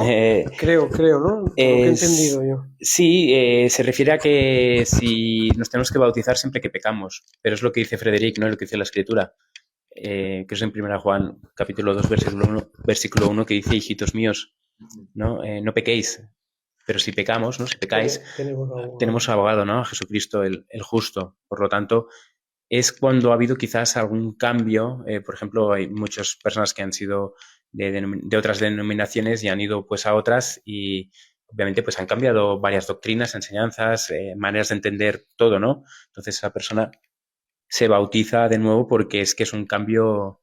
Luego también quizás si uno se aparta, sí que es cierto que si una persona se bautiza, luego se aparta y se va al mundo y vive en el mundo, luego esa persona cuando vuelve quizás siente, ¿no? El deseo de bautizarse de nuevo, ¿no? Y es loable hacerlo, ¿no? Yo también tengo, bueno, no sé si realmente el bautismo, si tienes la oportunidad y Dios te pone esa oportunidad de que alguien te pueda bautizar, hay que hacerlo. Pero puede ser que por lo que sea no tengas a una persona que te bautice. Y no sé si compararlo un poco con la circuncisión. El estar o no circuncidado, lo que traía, ¿no? Por eso, también personas a lo mejor que piensan en el bautismo como una necesidad, a veces no puedes tener la oportunidad y si no la tienes, en el caso de que diga Frederic, de poder tener que volver a bautizarse, bueno, en el contexto de la pregunta es lo que decía, ¿no? Abogado tenemos. Y lo de la importancia del bautismo, si Dios te da esa oportunidad, pues es una bendición, pero que si no, que hay que seguir adelante, pues teniendo esa relación con Dios, que no es una circuncisión. Y lo curioso es que... No, sí, está bien. Lo curioso es que también la circuncisión solo puede haber una, ¿no? Es decir, no se puede circuncidar varias veces, sino que es una, ¿no? Del corazón también. Sí, bueno, hablaba de la física, bueno, también pero y también la de corazón. No sé si querías comentar algo. Bueno, quedan 15 minutos porque vamos a hacer hasta cumplir la hora y media.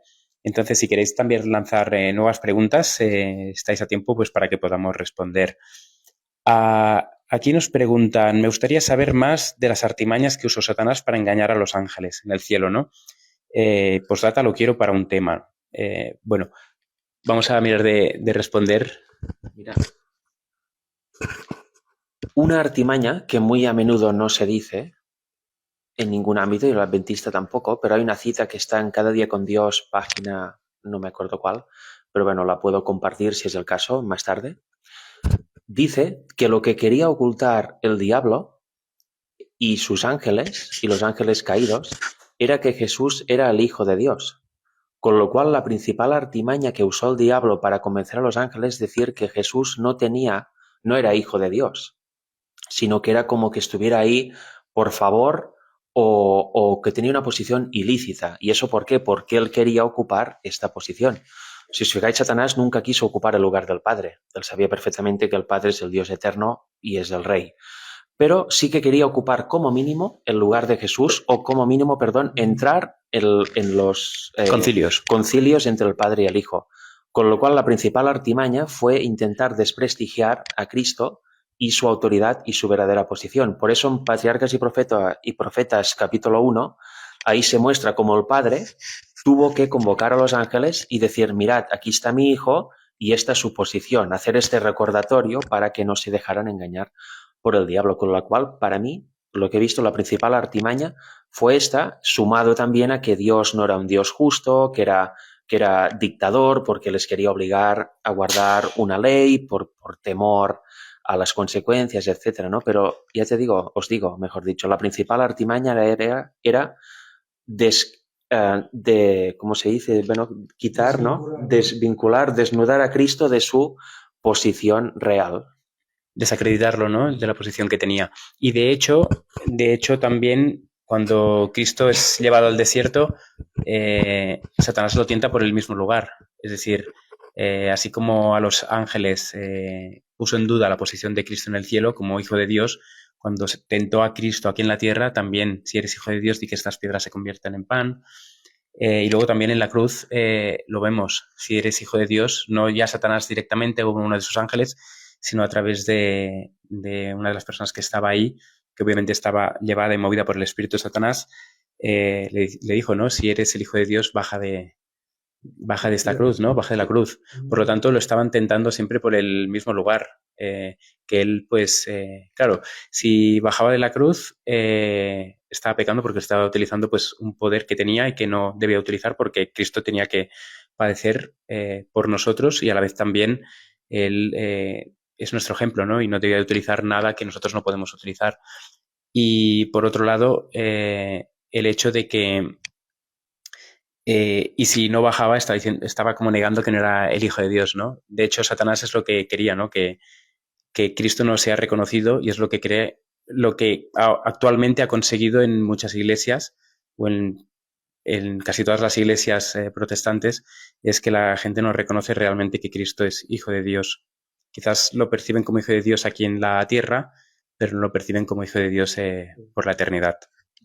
Sí, otra artimaña que yo no sé si lo explican Patriarcas y Profetas o en la historia de la redención, no recuerdo, pero una cosa que hizo también Satanás es que cuando ya tenía una parte de ángeles engañados, les dio a entender que ya no tenían vuelta atrás. Entonces es un gran engaño, porque Dios perdona. En el momento, o sea, le dijéramos que les negó el arrepentimiento. Y es algo como que yo creo que a partir de ahí yo me imagino, ¿verdad? Que ganó más almas, ¿verdad? Más ángeles caídos en este caso. Pero les dio a entender, creo que es la historia de la redención que lo cuenta, bueno, no sé, o si no, Patriarcas y Profetas, que bueno, que ya no hay marcha atrás, que ya estaban con él.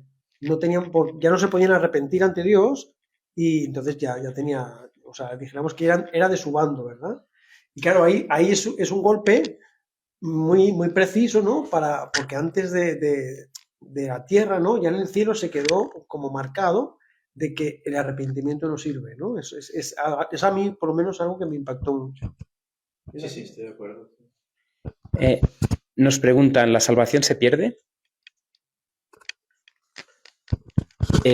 Bueno, a mi modo de entender, la salvación sí que se puede perder. Recordemos que hay unos libros en el cielo y en el libro de Daniel se ve, ¿no? Que dice que los libros son abiertos y en el libro de Apocalipsis también nos dice, ¿no? Que hay unos libros, que es el libro de la vida y luego otros libros. Y en el libro de la vida es donde están inscritos los nombres de las personas que van a estar en el cielo. Entiendo que cuando una persona vive en justicia está escrito en el libro de la vida, pero cuando esa persona pues cae de la gracia y apostata de la fe, es borrado ese libro. Entiendo que la salvación se pierde en el sentido pues como la perdió Saúl, que fue una persona íntegra durante un tiempo, pero luego su corazón se corrompió y no se arrepintió.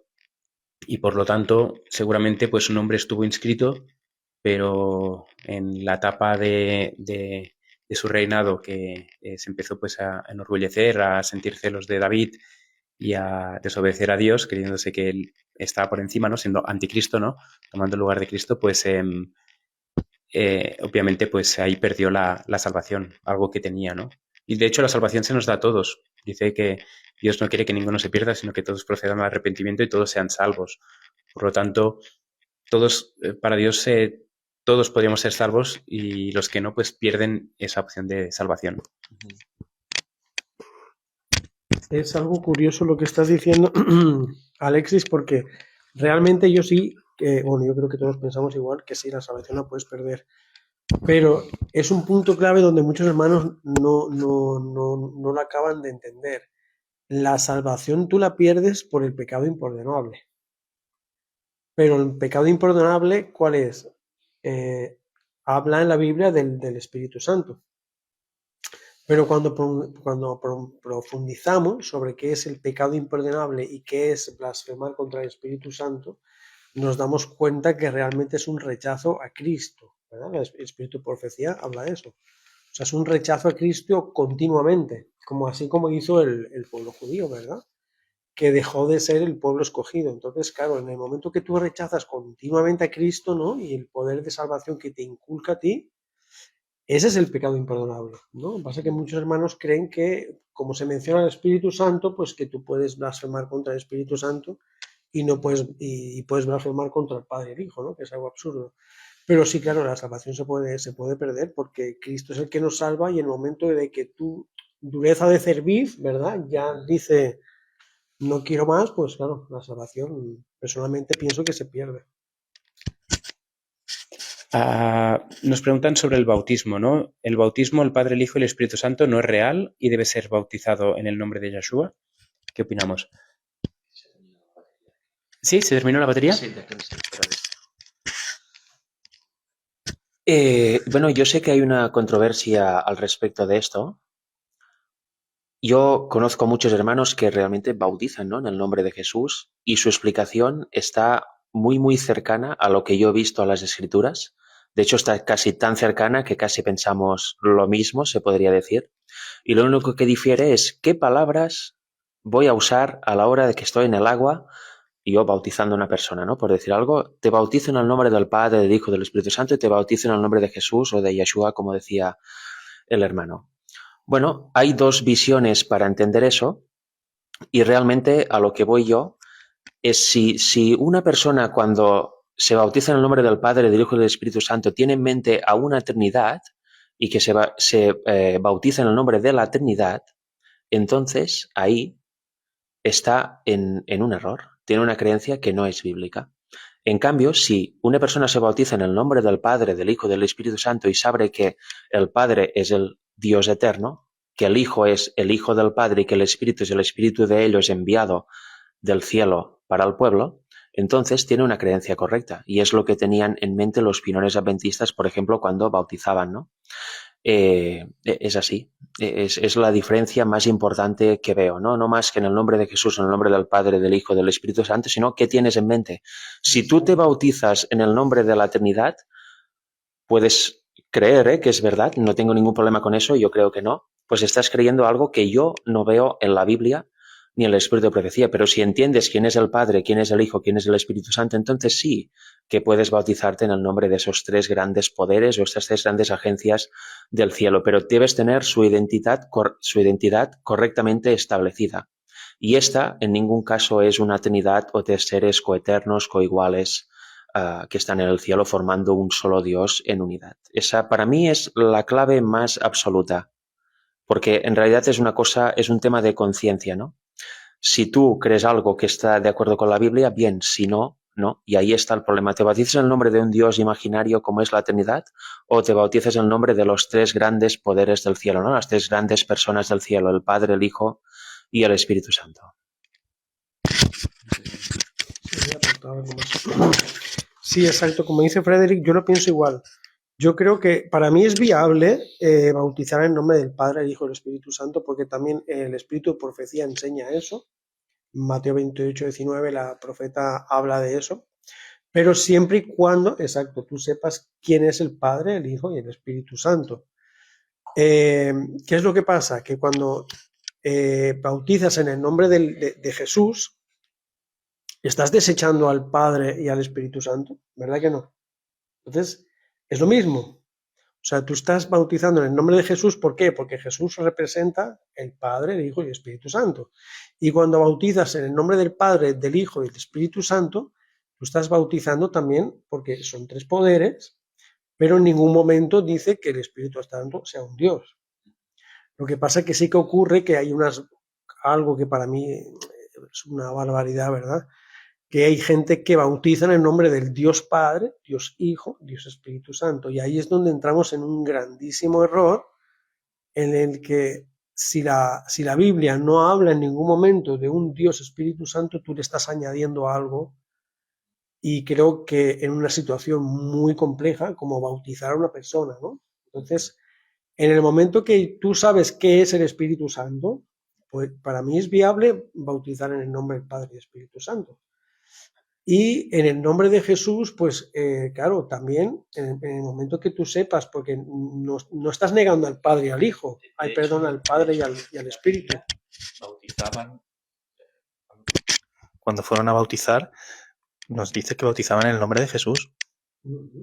Por lo tanto, no. Solo un pequeño detalle.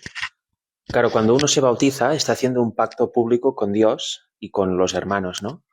Y ahí vuelve el tema de la conciencia. Tú estás haciendo un pacto público con tus hermanos y con ¿qué Dios? ¿Con la Trinidad o con el Padre, el Hijo y el Espíritu Santo, ¿no? Con los tres grandes poderes del cielo. Eso parece igual y mucha gente no lo entiende. Entonces estás diciendo lo mismo. No. La Trinidad no tiene nada que ver con creer que hay tres personas en el cielo, ¿no? El Padre, el Hijo y el Espíritu Santo. Por eso la clave primero es entender quién es cada uno y luego tendrás claro bajo el nombre de quién te bautizas, ¿no? A quién vas a servir a partir de ahora, ¿no? Es la clave más absoluta, más allá de palabras mencionadas cuando estás en el agua, etcétera. Ya casi para concluir, última pregunta. Nos dicen, en el Antiguo Testamento se menciona un ángel llamado el ángel de Jehová o el ángel de Dios. Pregunta, ¿quién es el misterioso ángel de Jehová o de Dios? Entendemos que es Cristo, que ese ángel es Cristo. Y ojo, porque aquí a veces también se entra en esta controversia, ¿no? Muchas personas dicen, no, pero está reduciendo a Cristo a una criatura, ¿no? Simplemente esto es... hay que entender que también las palabras significan algo y ángel significa mensajero. El hecho de que alguien sea ángel, también a los ministros se les llama ángeles, ¿no? Y sabemos que no son de naturaleza angelical y que no son seres creados de forma angélica, sino que son mensajeros de Dios. Por lo tanto, cuando a Cristo se le llama ángel de Jehová, simplemente lo que está diciendo es que es el mensajero de Jehová. Y bueno, no sé si alguien quiere aportar más en relación a esto. Y además, el misterioso ángel de Jehová aparece en la zarza ardiente, ¿no? Con Moisés, y le dice que se quite los zapatos de sus pies, las sandalias, porque es terreno santo.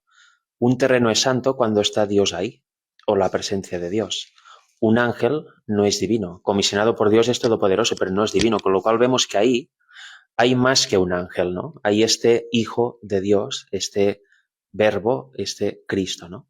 Eso es bastante claro a mi entender, porque cada vez que aparece, cuando aparecen ángeles se ve de una manera, cuando aparece este ángel de Jehová, se ve que es otra cosa, es mucho más que un simple ángel, ¿no? Con lo cual, ni es rebajar a Cristo a criatura, ni es convertir a un ángel en Dios, ¿no? Sino que es simplemente eso.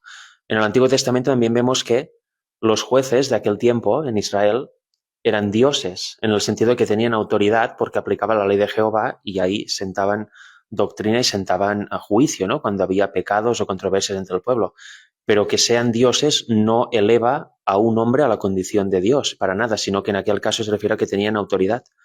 Por tanto, en este caso, entendiendo que el ángel de Jehová es Cristo, no se rebaja a Cristo, que es divino, a una simple criatura, ni se enaltece a un ángel, que es una criatura, a un ser divino, ¿no?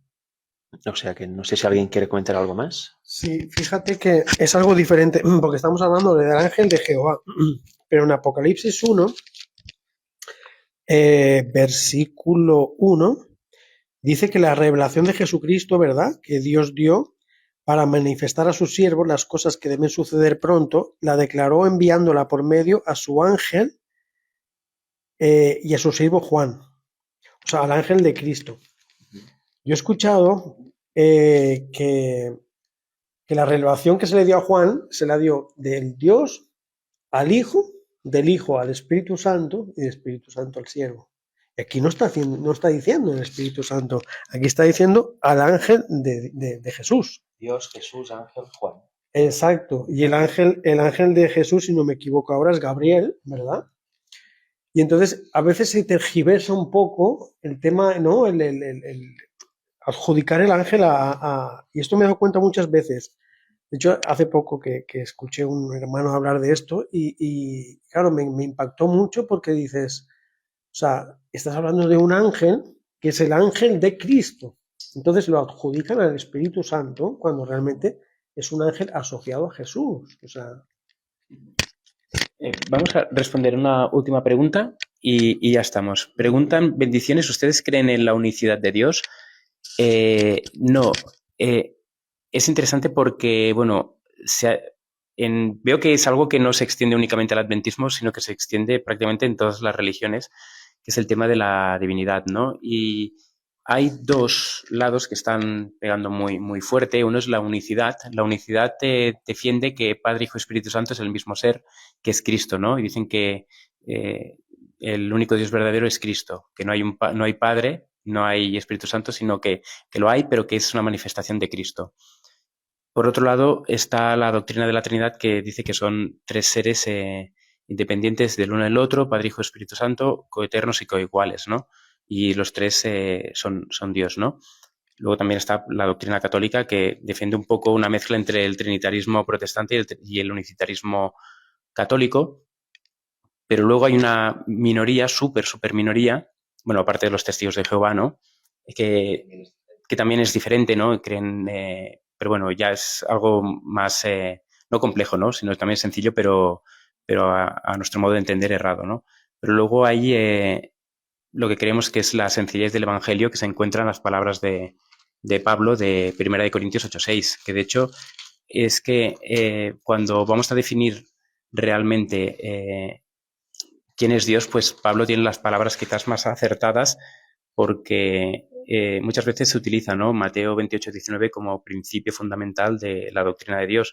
Sin embargo, quien establece esto de una manera pues muy clara y directa es Pablo. Y también Cristo en Juan 17:3, ¿no? Que dice que esta es la vida eterna, que te conozcan a ti, ¿no? El único Dios verdadero, y a Jesucristo a quien has enviado. Pero Pablo dice que para nosotros, sin embargo, solo hay un Dios, el Padre, del cual proceden todas las cosas, y nosotros somos para Él. Y dice, y un Señor Jesucristo, por medio del cual son todas las cosas, y nosotros por medio de Él. Por lo tanto, nosotros lo que entendemos es que hay un Dios que es el Padre, un Señor que es Jesucristo, que es digno de que se le llame Dios porque es Hijo de Dios, y como Hijo de Dios, pues recibe los mismos atributos que el Padre, tiene la misma naturaleza que el Padre, y por lo tanto es digno, ¿no?, de que se le llame Dios. Incluso en Romanos 8:5 se le llama Dios sobre todas las cosas. Y es Dios sobre todas las cosas porque el Padre lo pone sobre todas las cosas, salvo Él, ¿no? Eso nos lo dicen, creo que es en 1 Corintios, capítulo 15, creo. Y luego pues entendemos también que el Espíritu Santo es, como dicen Romanos 8:9, es el Espíritu de Dios y es el Espíritu de Cristo. Es la presencia de ambos en el corazón del cristiano. Y obviamente pues los ángeles tienen una parte fundamental en traernos también el Espíritu de Cristo, ¿no? Recordemos que ellos están ante la presencia de Dios y ellos reciben, ¿no?, la gloria del Padre y del Hijo, y ellos también nos la dan y nos traen la propia presencia de Dios y de Cristo, ¿no? Y de una manera pues especial pues la de Cristo, ¿no? Es el Espíritu de Cristo con nosotros. Sí. Y para añadir, y yo por mi parte ya casi terminaré, añadir dos versículos. Uno es Efesios 4, que dice, sí, Efesios 4:4, que dice así, un cuerpo y un espíritu, como sois también llamados en una misma esperanza de vuestro llamamiento, un Señor, una fe, un bautismo, un Dios y Padre de todos, el cual es sobre todo y por todo y en todos vosotros. Eso complementa 1 Corintios 8:6. Y luego Juan 17:3 es clarísimo, ¿no? Y son palabras de Jesús. Y esta es la vida eterna, que te conozcan a ti, el único Dios verdadero y a Jesucristo quien tú has enviado. Está orando al Padre, porque dice al inicio de la oración en el 1, Padre, la hora ha llegado, glorifica a tu Hijo para que tu Hijo también te glorifique a ti. Con lo cual aquí dice, que te conozcan a ti, en singular, no a vosotros, el único Dios verdadero y a Jesucristo que es el mismo a quien ha enviado, ¿no? Es así, Gálatas 4, 4 al 6 dice que Dios, el Padre, enviará a vuestros corazones el Espíritu de su Hijo, que clama Abba Padre, que es el mismo Espíritu de Cristo, etcétera, etcétera. O sea que creemos en un Dios, el Padre, su Hijo Jesucristo, divino como el Padre, y el Espíritu Santo, que es el Espíritu enviado del cielo por ellos, ¿no? Y aparte que el mismo Hijo de Dios, Jesucristo, habló y dijo de mi Dios, el que es también vuestro Dios, ahora no recuerdo exactamente, ¿no? Sí, en Apocalipsis 3. Sí, ¿verdad? Y en la resurrección de...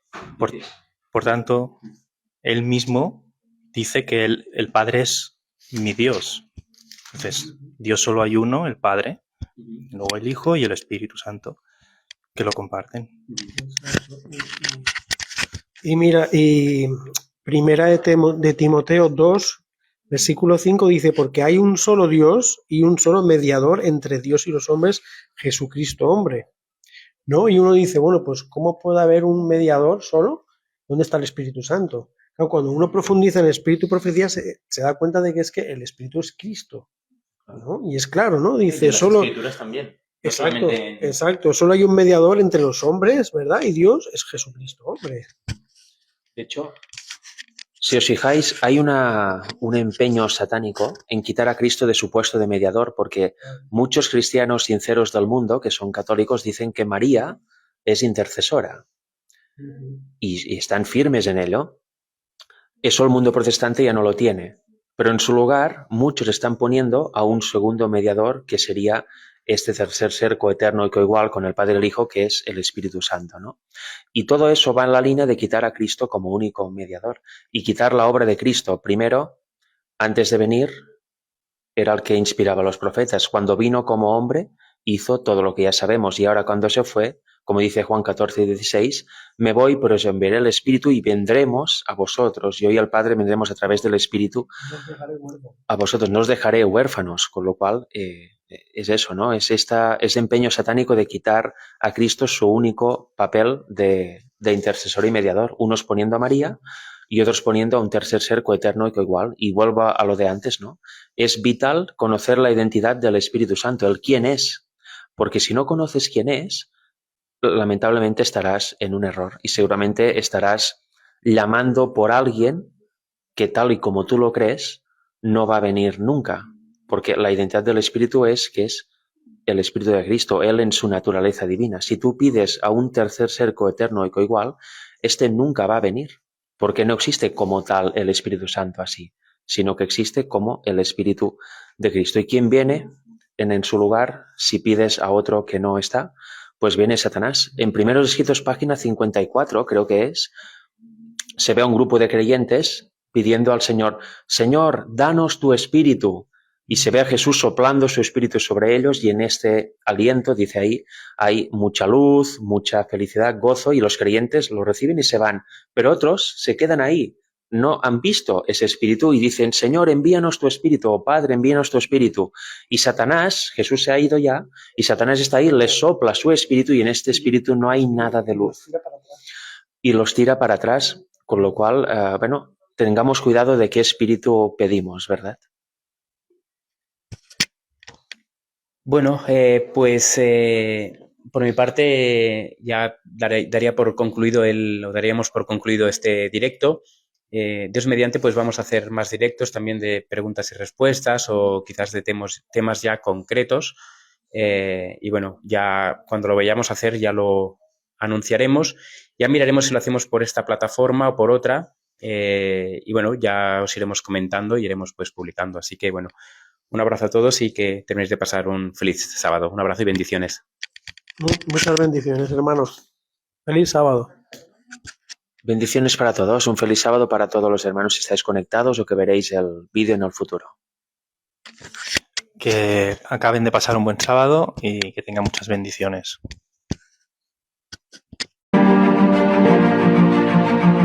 Este ministerio se mantiene gracias a tus aportes. Si quieres contribuir, ve a laverdadilustrada.com o a la descripción de este vídeo.